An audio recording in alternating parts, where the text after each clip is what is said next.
hesitate to say I've influenced one person, but there is kind of a line that, he's, taken from me, and comes actually from Tropic Thunder, but really it's, when it comes to giving away free tickets, we don't negotiate with terrorism.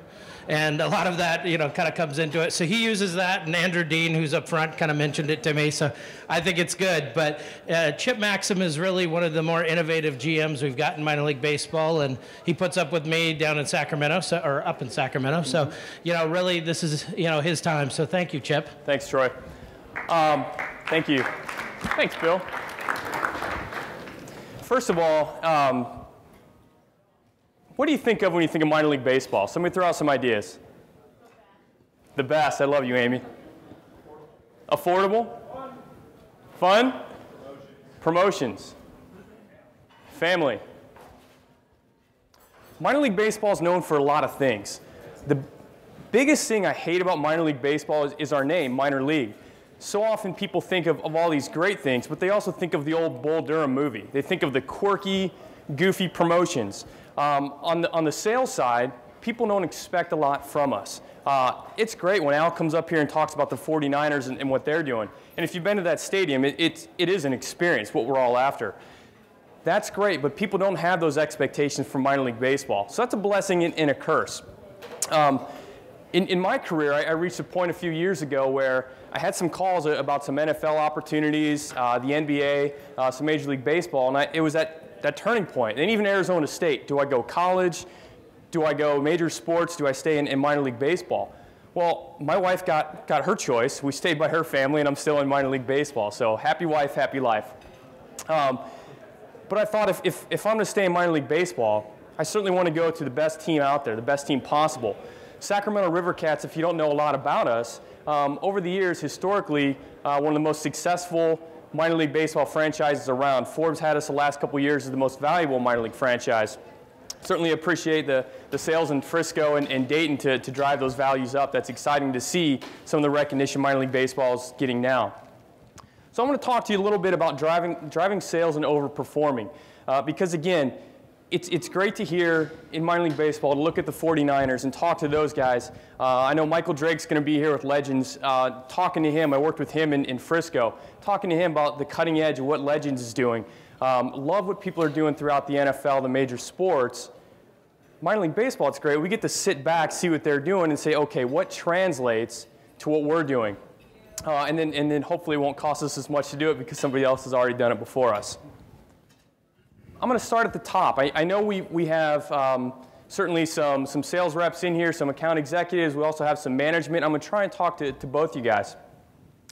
It all starts at the top in management and leadership. Steve Jobs, love the guy, love his biography, great book, entertaining read. Certainly don't agree with everything that he did. He certainly didn't take the servant leader approach, but he's very brilliant nonetheless. One of his things that he says is A talent attracts A talent. B talent attracts B and C talent. That's so true. So the question here, and would love to get some response now. If you're a manager, raise your hand. What's your name? Chris. Chris, can I pick on you? Sure. Chris, why are you A talent? Why should somebody want to come work for you?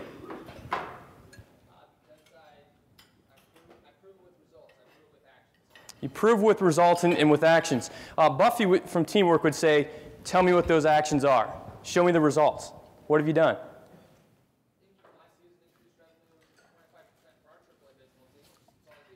Awesome. Increased revenue for the baseball team, 25%. That's great. That's an awesome number.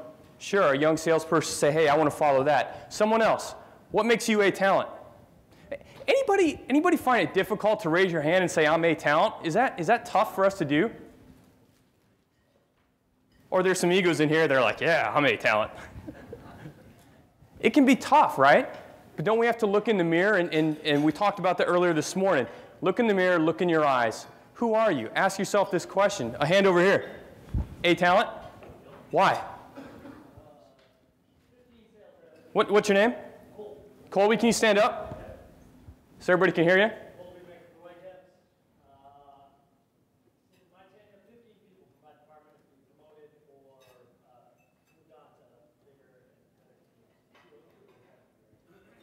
That's great. Let me flip it around. Who's an account executive? Andrew Dean. I know Andrew. Andrew works for me. Andrew, what were you looking for? Why'd you come to Sacramento? What are you hoping to find out of this AE job? I was hoping to find someone that put me on the right track, that down the line that helped improve me as a salesperson. Improve him as a salesperson. Didn't we just talk about that a couple moments ago in another presentation? Millennials and what are people looking for? And Justin with the Kings, his presentation on leadership, those top 20%, they want to learn, they want to grow, right? Who else? Who's another account executive? What's your name? Jose Martinez. Jose, what are you looking for?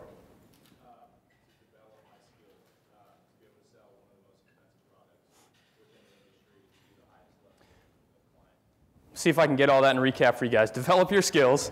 So one of the highest value products in the industry? Yes, sir. What else? To the highest level of clients Do you feel you're in the right place to learn how to do that? Good. That's what we're looking for. A talent attracts A talent.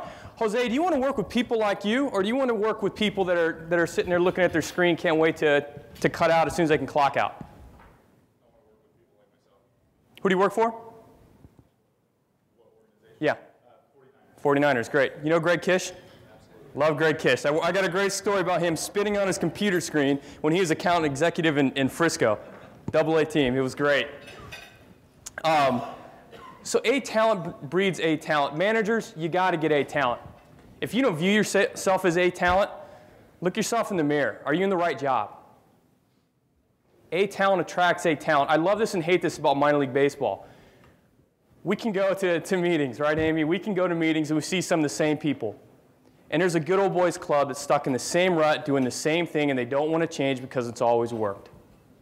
And they just want to be in minor league baseball in their small single-A towns, which, God bless them. I love small single-A towns. I grew up in a small town myself. That's great. But it doesn't mean you have to settle for second best. And as young account executives, you shouldn't want to settle for second best. You should not want to work for somebody that's not going to give you the opportunities to grow and to move on. So have a plan. Have a plan to grow and develop your best. Jeremy Walls, Chief Marketing Officer for the Miami Dolphins, used to be with the Padres for a few years, I believe with the Phoenix Suns, Teambo for a while as well. Jeremy's brilliant. Probably one of the guys that's really grasped the membership concept better than anybody and has really applied that. I stole an idea from him. He has this revenue leadership meeting. What that means is get your managers that are responsible for all your revenue into one room at the same time. I've taken this here to Sacramento. Adam's my Senior Director of Sales and Service down there. I love it when we can sit down at revenue leadership meetings and I can talk to him, our Director of Partnerships, our Director of Marketing, and say, okay, let's ask the tough questions. If you're going to fire somebody right now, who is it? Don't worry, guys, none of you. If we're going to hire anybody right now from our trainee program, who are our best trainees? Who do we want to build and invest into? And then list off those people. Who are we going to promote? If you could promote somebody right now, who's our top talent? How are we going to promote them to keep them around? Another blessing and curse of minor league baseball, we're oftentimes incubators. I love Brad Sims, Brent Stell, like I mentioned, Michael Drake, Matt Goodman with the NBA again now. Worked with all these people. Brad got his start, didn't work with him, but he got a start in minor league baseball. So many people have gotten their start in minor league baseball for an incubator where people look to go on to bigger and better. There's so many job opportunities. They come in, learn, cut their teeth, and move on. That's great. And part of our pitch is, hey, we'll help prepare you for that next job, that next opportunity. So we talk about that. But we also talk about who are the future leaders, who can take my place with the Rivercats. One of the things that I just did, and something for you guys to think about as you come up with your plan to grow and develop your best, just sat down. I created a new org chart for our sales and marketing departments. 1, 2, 3, 4. 6 of our top guys are here right now. Don't hold me to this, guys. It hasn't been approved yet. But I presented to our owner a completely restructured org chart. Say, here's some guys we want to invest in. We want to keep around for at least another year or two. How can we do that? We've got to give them more opportunity and more responsibility. So we put that in front of my owner and her son last week, and we're talking about it now, so we have a plan as we finish up our season, so we can communicate that plan on to our sales and marketing team. Because we want that transparency. Again, Justin and a few others talked about earlier, we want to be transparent. It doesn't work if we just sit on our hands and wait for someone else to gobble up our best talent. Training, I'll brush over that real fast. I'm sure everybody has a training plan. If you don't, Bill, Amy are great at training. I'll do a pitch for you guys in here. Certainly get with some trainers. I thought I was an amazing trainer. I said, no, I'm going to come in, I'm going to lead our boot camp. As I took on more responsibilities, I had to let some things go. Do you guys need to let some things go? Do you need to bring in someone from the outside to help out? One thing else I realized, brought in Charlie Chislagi. I know he was doing a lot of work with major league teams and got his start in the NBA as well. An outside perspective isn't bad. I realized when I looked myself in the mirror, I was afraid to let go. I was afraid of something different. Well, the truth is, we're getting exposed to a whole lot of different ideas today, right? A whole lot of different ideas. But then you realize, hey, you know what? There's some other good truths out there. And we talk about learning and growing. What about ourselves? What are we doing? So definitely make sure you have a good training plan and incorporate others. We use our training plan, our weekly training, to get some of our best sales talent involved. Joey leads our group sales training. It's his second year with us, second or third year? Third year with us. Each week he's responsible for heading up that group sales training. Then he'll report to Adam, our director of sales, about what they went over and have a plan that way. Gets him more involved, gets that feedback, gets some of that young, fresh ideas going. Mindset and culture. Have fun and be awesome. That's something up in Tacoma, that was our theme up there. Because one of the things we talked about, what's it mean to be awesome? When I say you're awesome, what's that mean? Megan, what's that mean? Megan was awesome with us. Now she's with the 49ers. Thank you. You're welcome. Awesome to me means you're working hard and hitting your numbers and doing what you need to be doing, and you're setting an example for us. Working hard, hitting your numbers, doing what you need to be doing, setting an example for your coworkers. That's great. Guys, awesome isn't just a word. Awesome means be the best. Be the best. Don't be afraid to be the best. Put in the work, put in the time. Don't be afraid to be the best. Have fun. Somebody tell me the best team building event you guys have done. What's the most fun thing that you've done? Megan? We just recently had an awesome retreat. We went to Monterey, and we just did a huge recap of last year and how we can kind of bring our department closer together. We did some skits, which were hilarious, and then we had a beach volleyball tournament, and then we had a taco truck come in for dinner, and then we just spent an evening together bonding. By bonding, what do you mean? Never mind. That's great. We just took some of these guys, trap shooting and wine tasting, the wine tasting after the trap shooting. That works out better that way. What else? Somebody else give me another idea. Somebody on this side? Awesome team building event.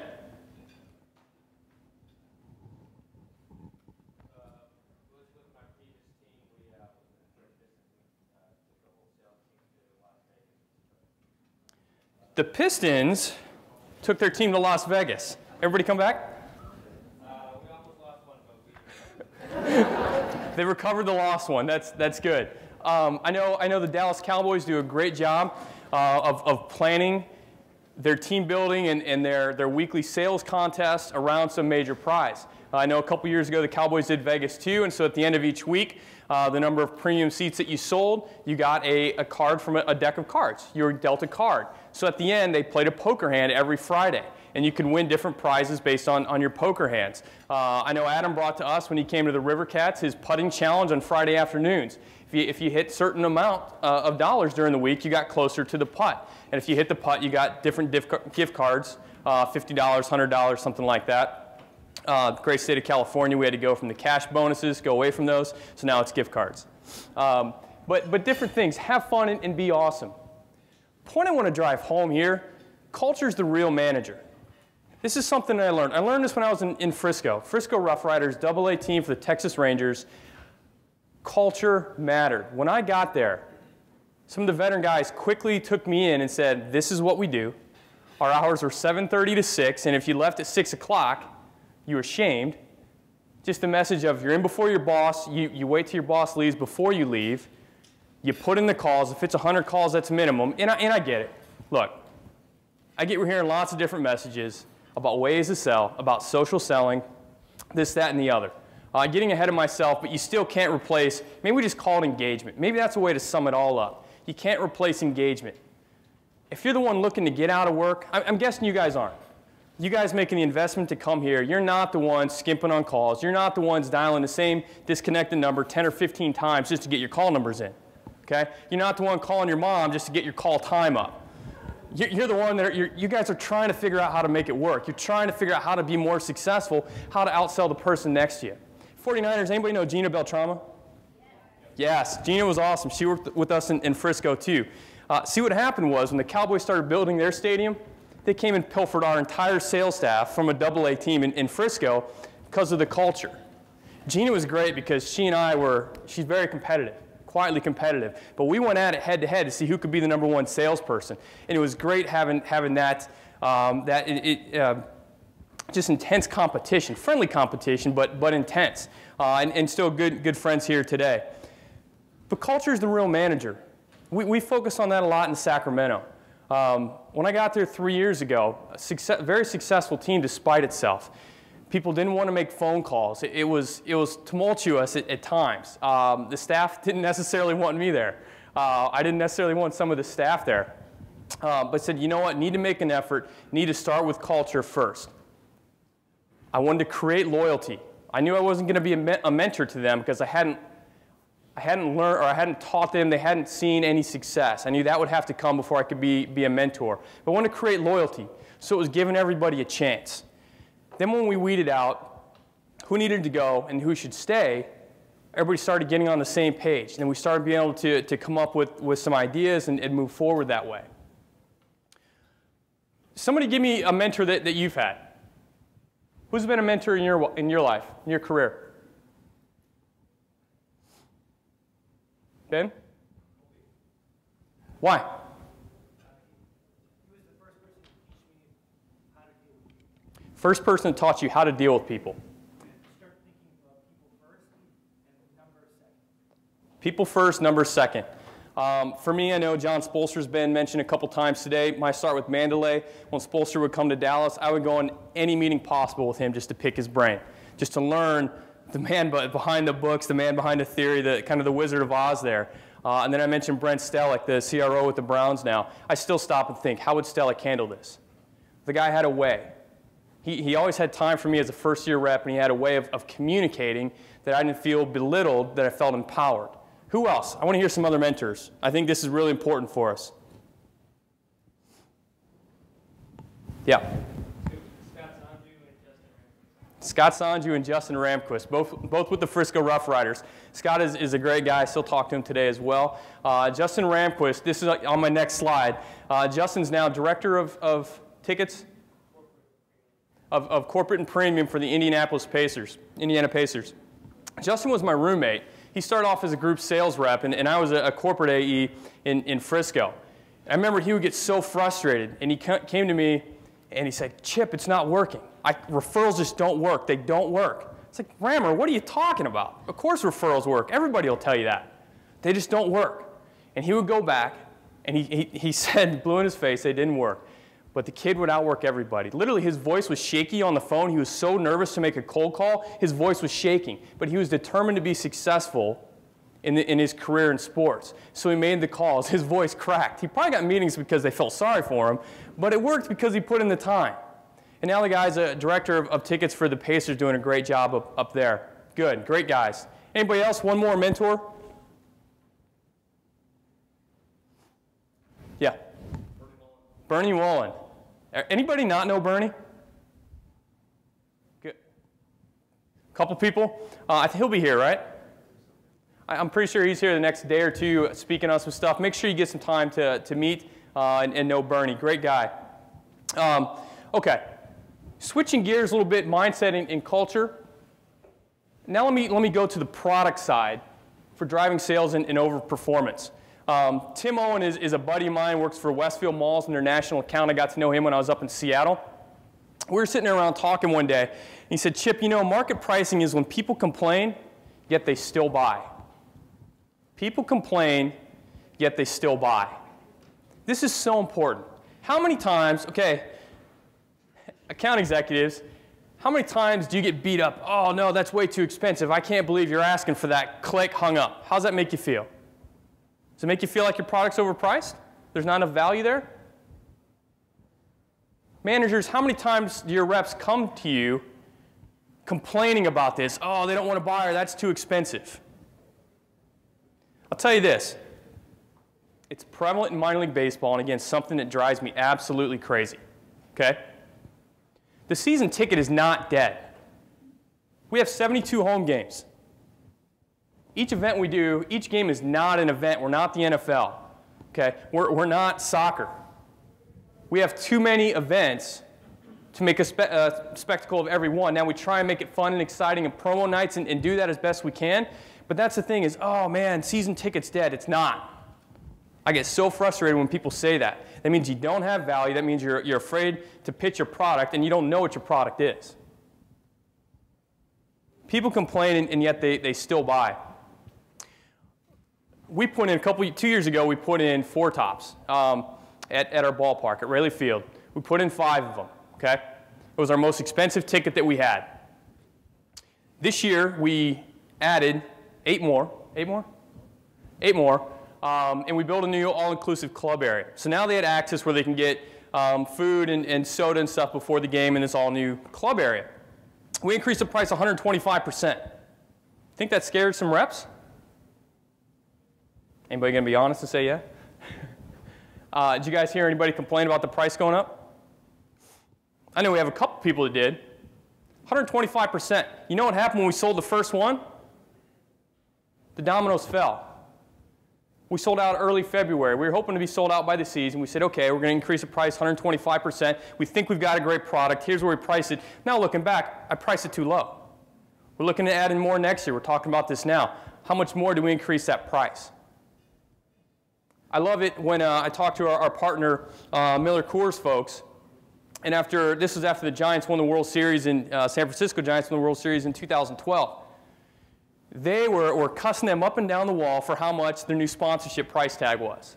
Can't believe these guys, we've been partners for so long, and they're gonna charge us X, Y, and Z. You know what they did? Did they pay it? Yeah, they paid it. They paid it. Market pricing, guys, is when people complain yet still buy. Don't sell yourself short. Maybe you need to look at it. Maybe you need to look at value. Maybe you need to look at your presentation or your training, but don't sell yourself short, okay? Okay, effort. Before we touch on this, what's your job? Everybody in here has the same job. What is it? Huh? Maybe. What is it? You know better. Keep it, okay, I love keeping things simple. My job is to make my boss or owners look good. My boss as general manager is to make, my job as general manager is to make my boss look good. All of us, breaking it down, our job is to make our boss look good, right? So we have a bunch of different ideas. There's a ton of wisdom in this room. Amy nailed it. If it's not broke, don't fix it. You're hearing a bunch of different ideas. Going back to mentors, all of my mentors, I've worked for them. They're the ones that have opened doors for me. They're the ones that have helped me get other jobs. So to tie this in, your job is to make your boss look good. Do what they ask of you. There's going to be opportunities for you to talk or ask questions. Why do we do what we do? We just sat down and had beers with our trainees. Asked the GM. After work on a Monday evening, went and got a couple cases of beer, sat down in our club area and said, what do you guys want to know about the industry? We want to be open and honest with you. Why do we do what we do? Let us pull back the curtain and explain some of our philosophies, okay? So you guys work your tail off, make your boss look good, whatever they're asking of you. If it's 100 calls, if it's a bazillion LinkedIns, great, do it. Do it. They're going to become your mentor. They're going to help open doors for you down the road. You can't replace picking up the phone, so don't try. And again, back to the beginning, one of the things in minor league baseball, again, we're not on the cutting edge. We're a little bit behind. But we can change as well. And I remember in my Mandalay days, it was 15 out of the office appointments a week. Get out there. Go sit down face-to-face with the CEO, and don't back down until they buy. Things have changed. Now we look at the stats. When you get someone to your ballpark, how much more do they spend? How much easier, what are the close rates? So we're taking that approach, but we still have to reach out. You can't replace picking up the phone. Just for sake of time, when you look in the mirror, where are you compromising? And think about driving sales and overperforming. What's keeping you from overperforming? Where do you need to be held accountable? In your one-on-one with your reps, or your one-on-one with your manager, what do you need to be held accountable for? Do you need to spend some time on LinkedIn? Do you need to make a few more phone calls? As a manager, do you not need to give in to your sales staff? Do you need to hold hard to your pricing or your product or the value that you have? What do you need to do? Because that's important for all of us to understand so that we can improve and then set a plan for how we can move forward. Okay, I got to wrap it up, got to land the plane. A couple discussion questions and open to anything you guys may have. Questions about anything discussed here?